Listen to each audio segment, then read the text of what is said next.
छोड़ी के सपनावा पिया के भावनावा चली जइभी हवा के लगन में। नाम तोर लिखाइबो फोटो छपवाइबो पगली गे अपना कफन में। नाम तोर लिखाइबो फोटो छपवाइबो पगली गे अपना कफन में।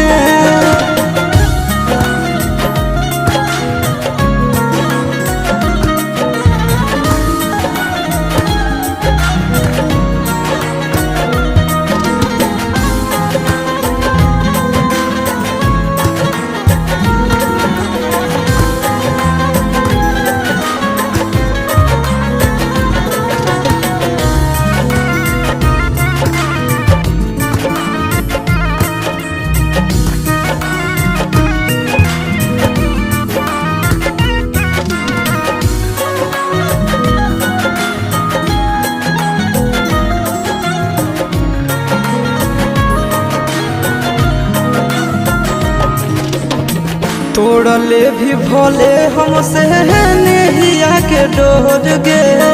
मरलो के बाद याद मिटा तो नहीं तोड़ गे।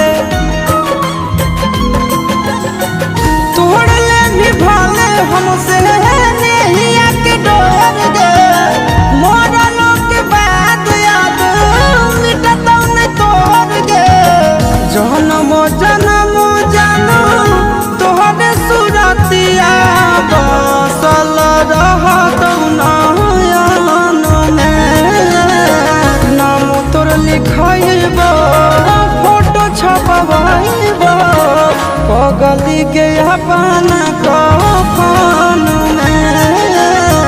नाम तोर लिखाइबो फोटो छपवाइबो पगली के अपना कफन में।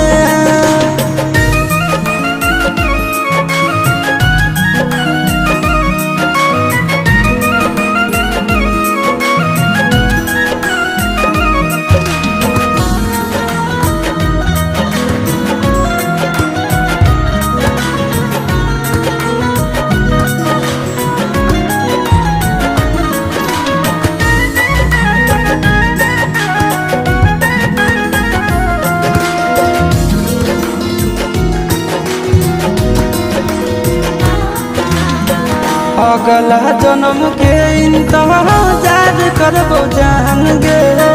फोटवा देखइबो ताले भी पहचान गे।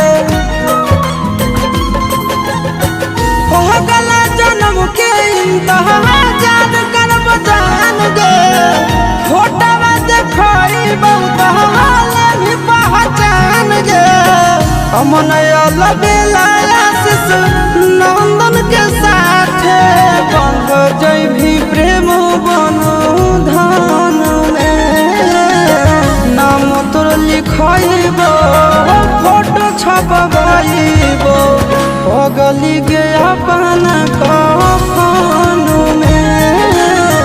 नाम तोर लिखाइबो